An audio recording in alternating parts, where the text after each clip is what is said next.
കടം വേണോ? ലോകോത്തര ബ്രാൻഡുകളുടെ എല്ലാ മൊബൈൽ ഫോണുകളും smart T V, smart watch, headset തുടങ്ങിയ എല്ലാ ഗാഡ്ജറ്റുകളും തവണ വ്യവസ്ഥയിൽ സ്വന്തമാക്കൂ.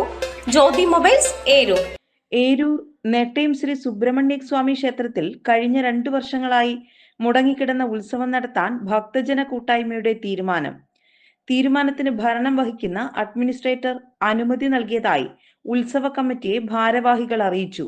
നെട്ടയം ഗുരുമന്ദിരത്തിന്റെ ഭാഗമായിട്ടുള്ള ക്ഷേത്രത്തിലും ഗുരുമന്ദിരത്തിലും ഇരു വിഭാഗങ്ങൾ തമ്മിലുള്ള തർക്കത്തെ തുടർന്ന് 2 വർഷമായി അഡ്മിനിസ്ട്രേറ്റീവ് ഭരണമാണ് നടന്നുവരുന്നത്. തർക്കങ്ങളും സംഘർഷങ്ങളും ഇപ്പോൾ കോടതിയുടെ പരിഗണനയിലായതോടെയാണ് ഉത്സവവും മുടങ്ങിയത്. ഇതേ തുടർന്ന് കഴിഞ്ഞ ദിവസം ഉത്സവം നടത്തിപ്പുമായി ബന്ധപ്പെട്ട് ചേർന്ന ഭക്തജന കൂട്ടായ്മയിൽ ഭൂരിഭാഗവും ഉത്സവം നടത്തണമെന്ന് അഭിപ്രായപ്പെടുകയും തുടർന്ന് ഉത്സവം നടത്തുന്നതിനായി തീരുമാനിക്കുകയുമായിരുന്നു. അർജുനനെ രക്ഷാധികാരിയായും ബിജിയെ കൺവീനറായും അജിത്തിനെ ജോയിന്റ് കൺവീനറായും തെരഞ്ഞെടുത്തുകൊണ്ട് ഉത്സവ നടത്തിപ്പിനായി പ്രത്യേക കമ്മിറ്റിയും രൂപീകരിച്ചിട്ടുണ്ട്. ഭിന്നതകളെല്ലാം മറന്ന് ക്ഷേത്രോത്സവത്തിനായി എല്ലാ വിഭാഗം ജനങ്ങളും ഒന്നായി ചേർന്ന് നിൽക്കണമെന്ന് ഉത്സവ കമ്മിറ്റി ഭാരവാഹികളായ ശശീന്ദ്രൻ, അർജുനൻ, ബിനു, അജിത് എന്നിവർ അറിയിച്ചു. നെട്ടയം ശ്രീനാരായണ ഗുരുമന്ദിരത്തിൻ്റെ പ്രാധാന്യം എന്ന് പറയുന്നത് ശ്രീനാരായണ ഗുരുദേവൻ്റെ പാദസ്പർശം 2 പ്രാവശ്യം പതിച്ച ഒരു പുണ്യഭൂമിയാണ്. ആദ്യ സന്ദർശനത്തിൽ തന്നെ ഗുരുദേവൻ വേൽ സ്ഥാപിച്ച സ്ഥലത്താണ് ഇന്ന് ശ്രീ സുബ്രഹ്മണ്യ സ്വാമി ക്ഷേത്രം സ്ഥിതി ചെയ്യുന്നത്.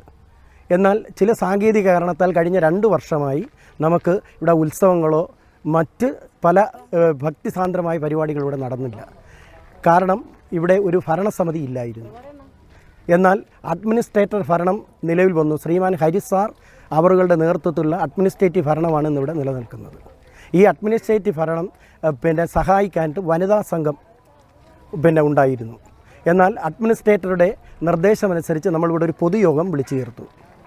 ആ പൊതുയോഗത്തിൽ പങ്കെടുത്ത 300ഓളം പേരിൽ 300 പേരും ഇവിടെ ഉത്സവം നടത്തണമെന്നും നമ്മുടെ മുടങ്ങിക്കിടക്കുന്ന ആഘോഷങ്ങൾ പുനഃസ്ഥാപിക്കണമെന്നും പറഞ്ഞതിൻ്റെ അടിസ്ഥാനത്തിൽ അഡ്മിനിസ്ട്രേറ്റർ വനിതാ സംഘം അംഗങ്ങളെയും അല്ലാതെ ഭക്തരായ കുറേ ആളുകളെയും ഉൾപ്പെടുത്തിക്കൊണ്ട് ഒരു കമ്മിറ്റി ഇവിടെ ഉണ്ടാക്കുകയും അതിൻ്റെ അടിസ്ഥാനത്തിൽ ഏപ്രിൽ 2-ാം തീയതി വ്യാഴാഴ്ച മുതൽ ഏപ്രിൽ 5-ാം തീയതി ഞായറാഴ്ച വരെ 4 ദിവസം വിവിധ പരിപാടികളോടുകൂടി ഉത്സവം നടത്തുവാൻ തീരുമാനിച്ചിരിക്കുകയാണ്. നാട്ടുവാർത്ത, ഏരൂർ.